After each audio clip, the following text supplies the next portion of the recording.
Number 1। 1865 সালের 14 এপ্রিলের দিন আমেরিকার রাষ্ট্রপতি আব্রাহাম লিঙ্কনকে গুলি করে হত্যা করা হয়। হত্যার ঠিক 10 দিন আগে আব্রাহাম লিঙ্কন একটা স্বপ্ন দেখেছিলেন। স্বপ্নে উনি দেখেন যে হোয়াইট হাউসের একটা ঘরেতে কয়েকজন মানুষ কান্নাকাটি করছেন। যখন আব্রাহাম লিঙ্কন ওই ঘরেতে প্রবেশ করেন তখন উনি দেখেন যে ঘরেতে একটা ডেড বডি পড়ে আছে, যেটা চারিদিকে অনেক মানুষ দাঁড়িয়ে আছে। লিঙ্কন ওনাদের মধ্যে একজনকে জিজ্ঞাসা করেন যে মৃত ব্যক্তিটি আসলে কে।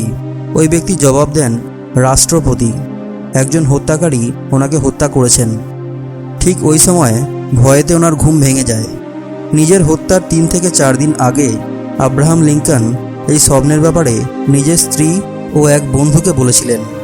লিঙ্কন এটা বলেছিলেন যে কিভাবে এই স্বপ্নটা ওনাকে ভীষণই ভয় পাইয়ে দিয়েছিল।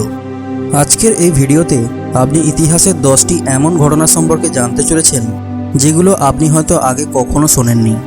তাই প্লিজ ভিডিওটিকে শেষ পর্যন্ত দেখুন, এবং আপনি যদি এখনও চ্যানেলটিকে সাবস্ক্রাইব না করে থাকেন তাহলে প্লিজ সাবস্ক্রাইব করে বেল আইকনটি প্রেস করুন, যাতে নতুন ভিডিও নোটিফিকেশান আপলোড হওয়া মাত্রই আপনার কাছে পৌঁছে যায়। তো চলুন শুরু করা যাক।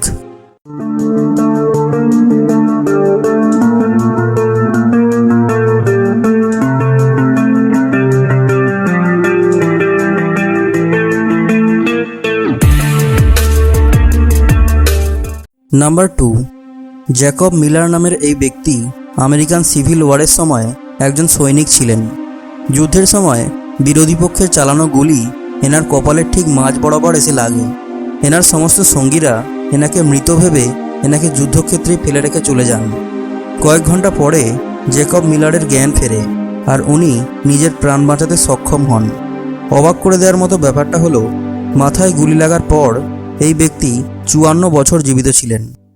গুলি লাগার পরে এনার কপালের মাঝখানে একটা বড় বুলেট হোল হয়ে গিয়েছিল। এনার মাথায় এই বুলেট হোল সারা জীবন ছিল। নাম্বার 3। 14 মে 1939 দিন লিনা মেডিনা নামের এই 5.5 বছরের মেয়েটি নিজের প্রথম বাচ্চার জন্ম দিয়েছিল। ইনি আজও ইতিহাসের ইয়াংগেস্ট মাদার।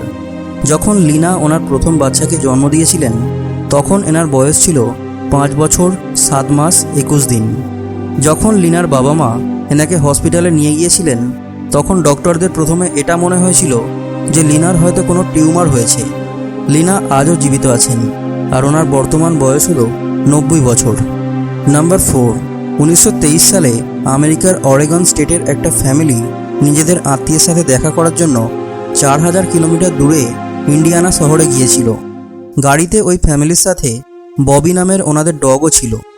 যখন এই ফ্যামিলি ইন্ডিয়ানাতে পৌঁছায় তখন ববির উপরে অন্য 3টি ডগ অ্যাটাক করে দেয়, যার জন্য ববি ওখান থেকে পালাতে বাধ্য হয়। ওই ফ্যামিলি ববিকে খোঁজার অনেক চেষ্টা করেছিল, কিন্তু কিছুতেই ববিকে খুঁজে পায়নি। শেষে নিরাশ হয়ে ওই ফ্যামিলি অরেগন শহরে নিজেদের বাড়িতে ফিরে আসে। এটার পরে যা হয়েছিল সেটা শুনলে আপনি চমকে উঠবেন। প্রায় 6 মাস পরে ববি নামের ওই ডগ ইন্ডিয়ানা থেকে অরেগন শহর পর্যন্ত, অর্থাৎ 4000 কিলোমিটারের একটা লম্বা দূরত্ব সফর করে নিজের বাড়িতে ফিরে আসে। এটা একটা এমন ঘটনা ছিল যেটার উপরে বিশ্বাস করাটা ভীষণই মুশকিল। এই ঘটনার পরে এই ডগটিকে ববি দ্য ওয়ান্ডার ডগ নাম দেওয়া হয়। নাম্বার 5।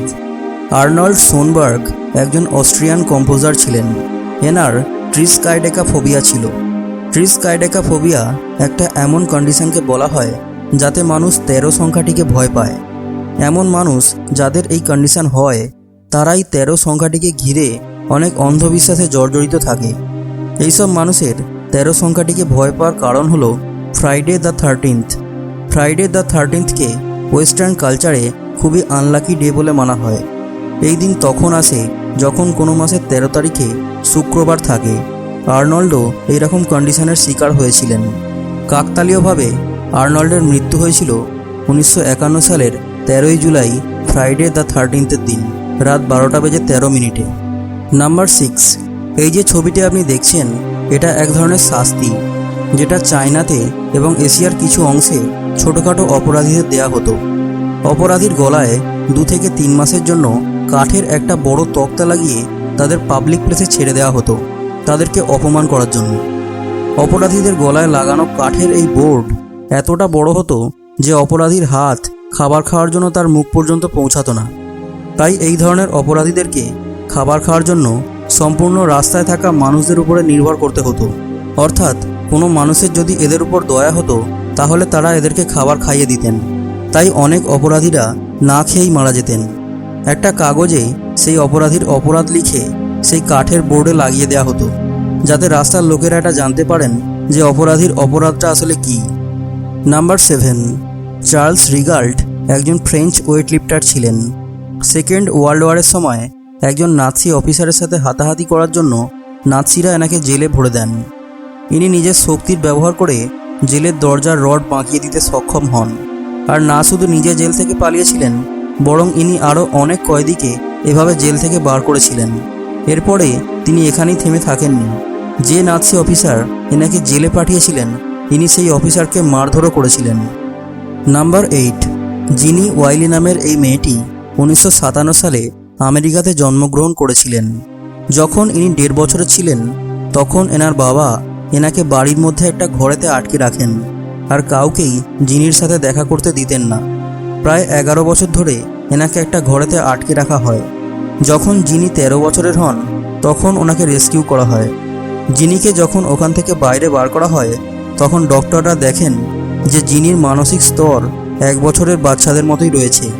নাম্বার 9, 2009 সালে রিসার্চার্সরা ক্রোকোডাইলের একটা প্রিমিটিভ স্পিসিসের ফসিলস খুঁজে পান। এই ফসিলস একটা বিশালাকার কুমিরের ছিল। এরকম কুমির প্রায় 100 মিলিয়ন বছর আগে এই পৃথিবীতে ছিল। এই কুমির খুবই স্পিডে দৌড়াতে পারত। যখন আমাদের পৃথিবীতে ডাইনোসর ছিল, সেই সময় থেকে এই কুমিরগুলো পৃথিবীতে ছিল।